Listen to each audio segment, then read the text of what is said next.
Hey there, Red Devil Nation. Welcome back for another Alumni Spotlight. Today we have Matt Wood, men's soccer class of 2009. Matt, thank you so much for taking the time to join us today.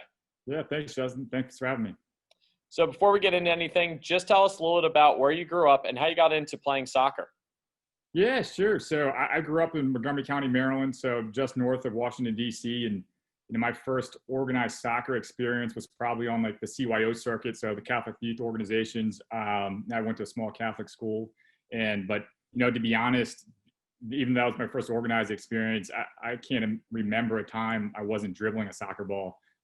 Even to this day, and in my kitchen, I've got two balls here, which probably drives my wife nuts. But I just the ball never kind of left my foot from an early age. And back then, just growing up, it wasn't just soccer. It was kind of any ball that a bunch of my buddies could go outside and compete with. And so I probably played every sport imaginable. But it wasn't until I got through grade school into high school and had probably like three passions in sports. It was golf, basketball, and soccer. And quickly came to the realization that as much as I love playing basketball and golf, they didn't exactly love me playing the game. And so I ended up just focusing on soccer from high school and never looked back.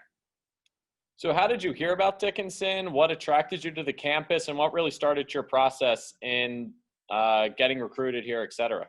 So I was, during that junior, senior year of doing, campus tours, campus visits, and talking to various different programs. I was looking across kind of the divisions from D1 to D3. And, at the time, I still had this pipe dream of, going to play for an ACC school and, making a real run at it and making this my profession. And as many times as I emailed and called and sent videos to the ACC coaches, I still attribute that to my videos must have got lost in the mail, but they never called me back. And so I had to reevaluate my perspective of where I fell in kind of the competitive landscape. And so I ended up, kind of looking at my experience from high school, which had a really strong athletic and academic program, and looking for those types of programs. And so I went and applied to, over like 18 schools. I was just all over the map. And the reason why Dickinson was even on that list was, one of my close friends at the time, Paul Coyle, his close friend to this day, his brother was a student athlete at Dickinson playing basketball. And he had a really positive student athlete experience and kind of found that out through his brother. And so I added them to the list and kind of took it from there. And so as I was, doing these kind of interviews with coaches and looking at doing college tours, none of them, really felt right or provided the right balance between academics and athletics. And I feel like so many other Dickinsonians, when I went to visit the campus and, with my dad, I still remember like on a Sunday when it was pouring down rain, but you just remember the green lawns, the trees, the limestone buildings. It's really hard not to be swept away by the campus. And so that to me, kind of initiated this process where I connected with Coach Redding at the time. And I actually did my visit through the basketball program because of Pat Coyle, and got hooked up with the team and made the decision to come to Dickinson and never looked back. You meet Coach Redding, you decide this is where you want to come and be.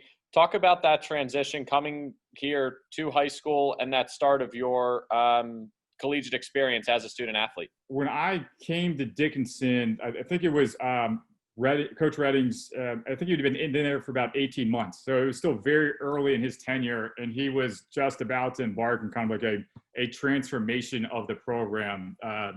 The teams before that had been okay, but hadn't been like that competitive. And what Coach Redding, at least from my perspective, kind of built the program from the ground up and really, made its mark and why Dickinson men's soccer is where it is today. And so he just had this ability to, he had an incredible desire to win and instilled that in his players. And he coupled that with, he was an incredible recruiter. And so he brought in a lot of talented players. And so when my class was his first full recruiting class, I think we had 12 freshmen on the roster. And then I think 5 of them started, kind of right out of the gate.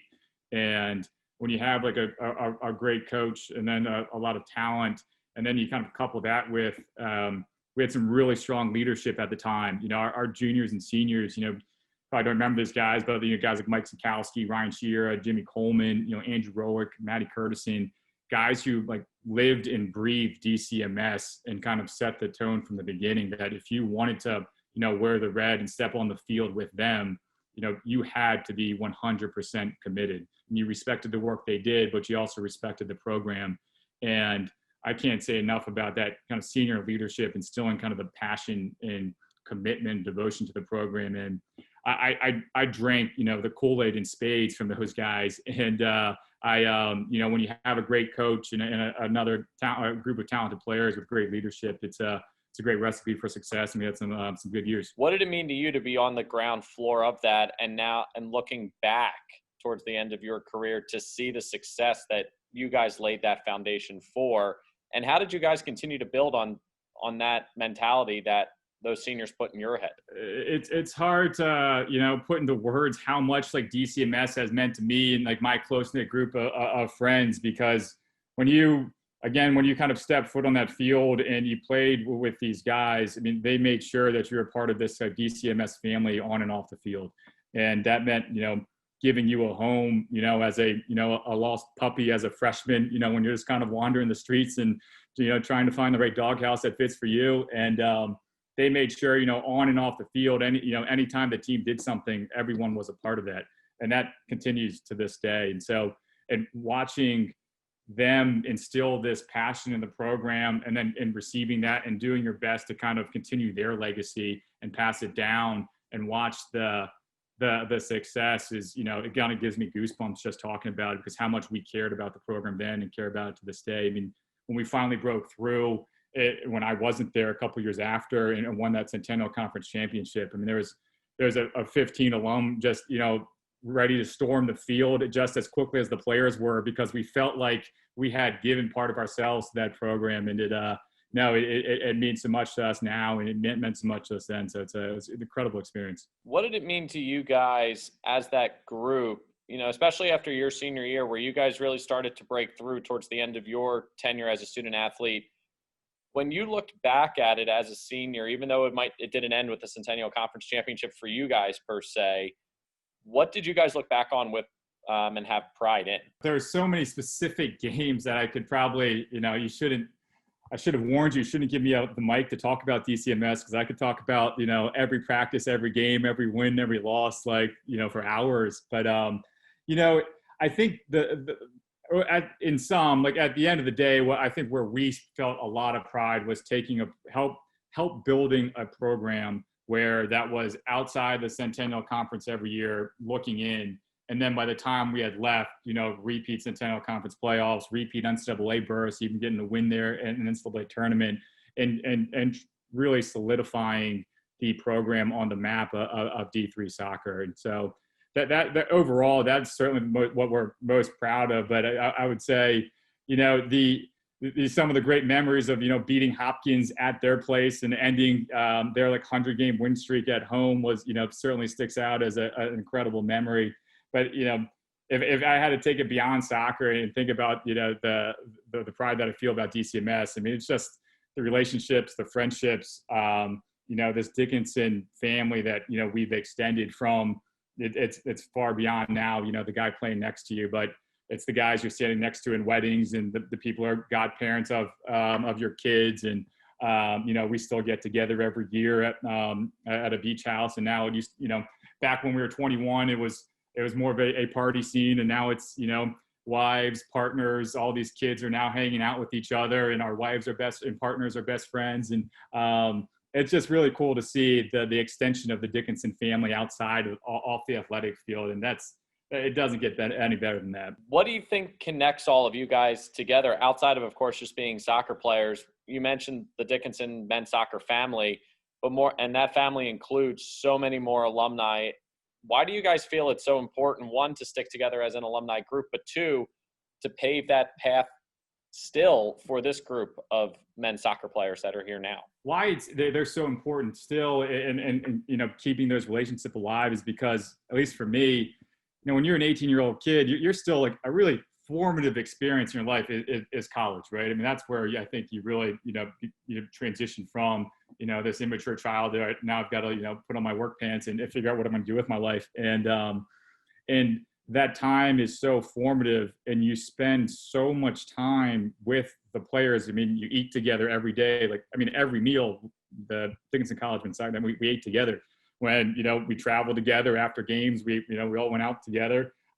We all lived together. I mean, it was this, the program had a way of bringing guys so close together over a 4-year experience on and off the field, where it was almost impossible to even think about, leaving the doors of Dickinson College and thinking about, well, those relationships are just this college experience, because all those players, even the guys in my class and older than me and younger than me, all helped me form, not only become like a better athlete, but a better person.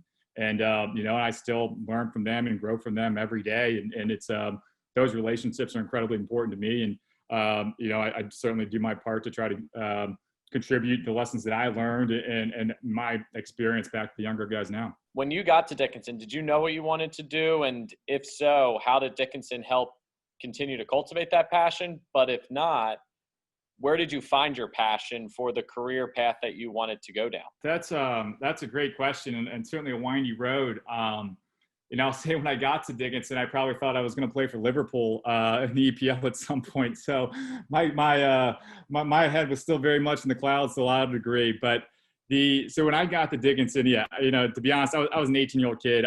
I didn't know much outside of sports, right? I mean, I was just a sports fanatic growing up, and but I did realize I was going to an academic institution where I did have to start considering other options other than Liverpool. And, when I had a conversation actually with a sophomore at the time, Bobby Malik, who was pursuing sports medicine, I was like, well, that's great. So if this sports thing doesn't work out, I can be a part of a team, compete at a high level. And even though I wasn't on the field itself, but I'd still be part of this group of people trying to compete. And so I ended up declaring for a biology major my freshman year and taking a biology class. And, I think after 2 weeks, I'd undeclared from that major and dropped that course simply because that course didn't exactly sit well with me. And so the pre-med path didn't pan out. And so then I my mom is a CPA, MBA, and a partner at a property management firm. And so I was encouraged to look at the business program, and I ended up finding my home at the International Business Program, minored in econ. It's a fantastic program with a fantastic group of professors. And that really instilled in me this, one, it provided this foundation of how, business works, how ventures are launched, how to retain and attract customers. And at the time, it was, kind of the social network phase where Facebook and Twitter were all launching by young people, and that ignited this interest in entrepreneurship that I still have to this day. And that led me and my buddy Greg Freeburn to kick around a whole bunch of ideas, and none of them panned out. But I had kind of left feeling with this idea that this entrepreneurial aspect or itch that I still just kind of wanted to scratch. And I think that ties back to athletics, right? I mean, to me, entrepreneurship is the same thing as competing on the athletic field. It's just bringing people together to do what you can do together, what you can't do alone, right? I mean, just solving the 1 + 1 = 3 equation. And I just really love that. And so I had this entrepreneurial interest on one hand, and then, through a unique set of circumstances, I ended up being the president of a fraternity, Phi Kappa Psi, as a sophomore. And at the time, Dickinson was making this transition away from fraternities, and I kind of got caught up in that. And I ended up being the guy, representing and advocating why this 150-year-old chapter should deserve to stay on campus. And, that didn't work out, but that ignited this other interest in mine of, representing and defending and just advocating for individuals and organizations. And so kind of left Dickinson with this, these two passions of, entrepreneurship on one hand and this legal profession on the other. And that's why I ended up in the JD MBA program at the University of Maryland. The value of a liberal arts education is always looked at as something that's pretty important. How did that help you when you got to the University of Maryland? I will defend liberal arts education to the end. The ability to read, to think, and to write critically on a variety of different subject matters is literally, that is my job, right? That's my profession. That's what I do every day. As I'm the deputy general counsel of this small startup, but the number of subject areas that I jump back and forth through on any given day is a ton. And so the ability to have that liberal arts background was incredibly important to me and helped influence my decision to go into law. So I really can't recommend it enough. Talk about your path into that. You've had a pretty decorated career to this point.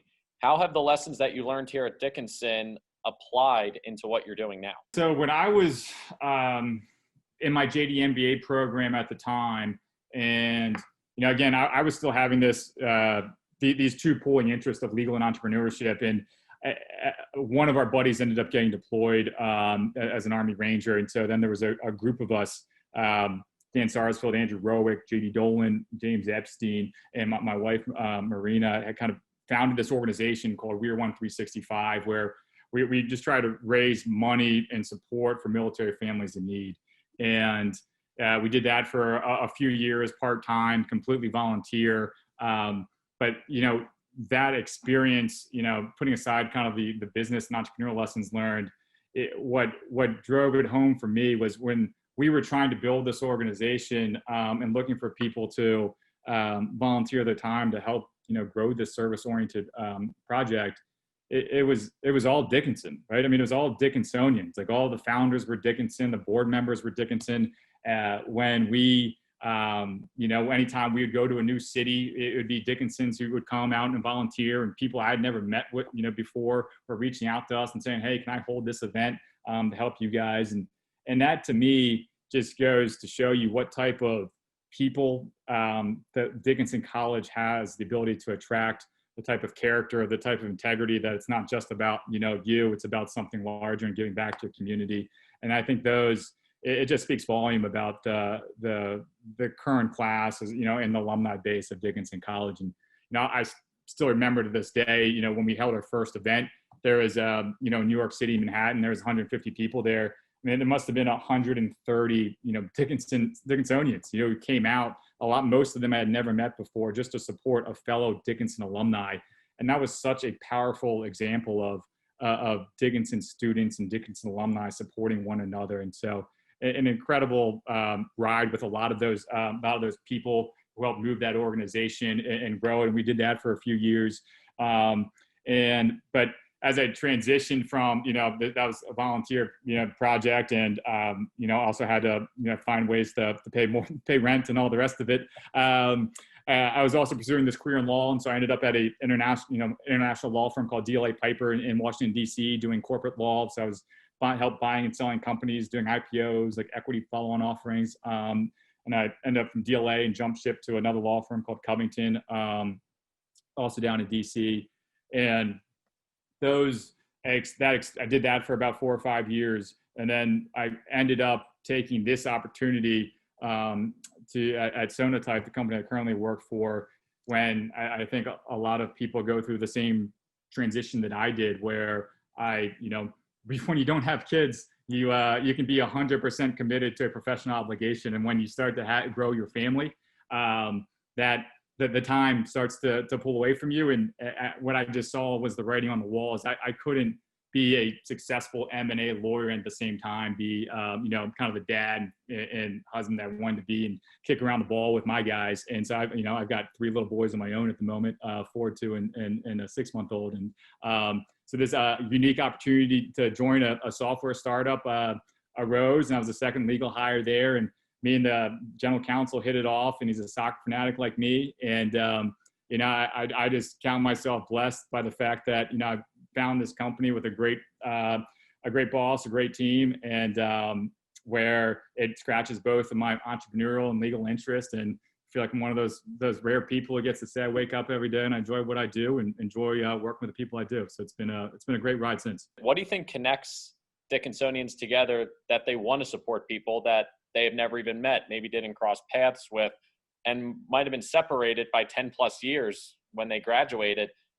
But at the end of the day, they have this passion for helping each other. That's a great question. And I wish I had a good feel for that answer. I mean, it's almost like the intangible aspects of the Dickinson community, right? I mean, it's hard to pinpoint, say it was, the small class sizes, the great instructors, or, the way, the Dickinson the cafeteria in the community was orchestrated and integrated. To me, like the the strength of the relationships that I developed at Dickinson just demonstrated to me how, powerful and bonding those types of friendships were.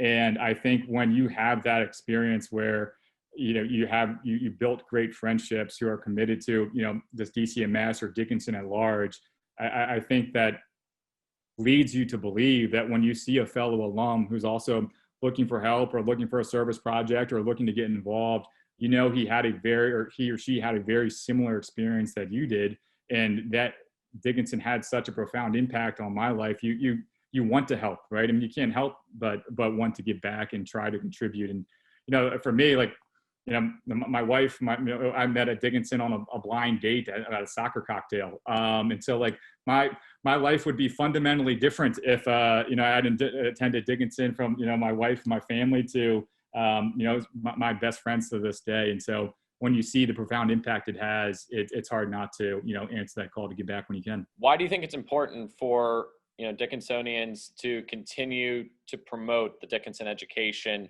and tell this younger generation of young adults to come to a place like Dickinson and pursue a collegiate and even a collegiate academic, but also an athletic career here? So I think, it's hard to put myself in a 16, 17-year-old shoes right now, but I imagine they're getting a lot of pressure to look at a variety of different college paths, whether it's, online only, or if it's, part-time or whatever it may be.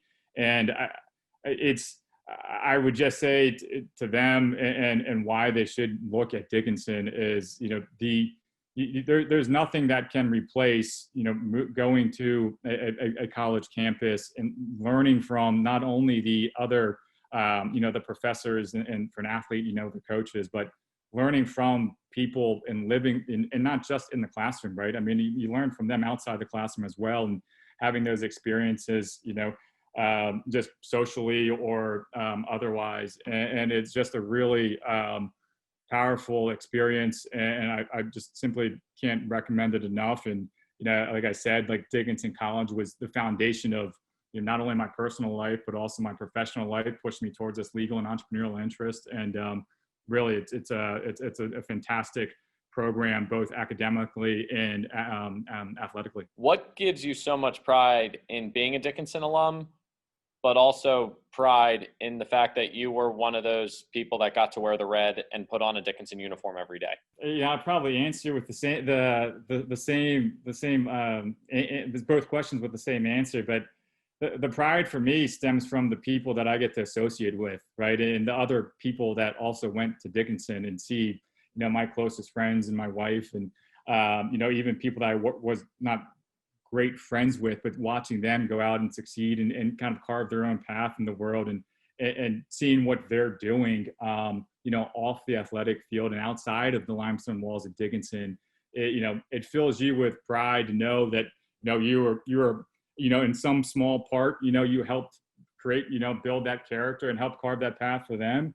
But also gives you pride knowing that they were, formed and at the same place that you were. And so, yeah, for me, like the pride stems from just the relationships and the friendships that I have at Dickinson, and seeing how, just this great people. When we can play soccer again and the athletes are here, what is your prediction for the men's soccer program?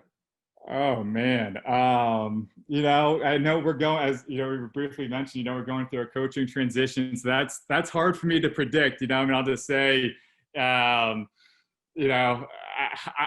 with this, I will withhold judgment on a prediction until I know the coach and where we go and all that. But I'll say this, and as I mentioned to you earlier, I just feel so much for the Dickinson men's soccer, but also any student athlete at Dickinson who's there currently. And I simply can't imagine, losing your senior year or missing those last practices or last games together. And I hope they all know that, the student athlete alumni base is here to support them. And, I know we can't, give them games or replace those practices and those moments, but if there's anything that we can do to kind of ease that pain and move the ball for you guys, just know that we're here and the door is open and we're one phone call away. And so I wish them, a speedy return to the field as quickly as possible, but of course, as safely as possible as well. Well, Matt, thank you so much for taking the time to talk to us today about your journey and your pride in Dickinson. We really appreciate it, and we are really looking forward to sharing this story with the Dickinson community. Awesome. Thanks, Justin. Really appreciate it. Thank you. Have a great day, and hopefully we see you up on campus for a match soon. All right, Justin. See you. All right. See you, Matt.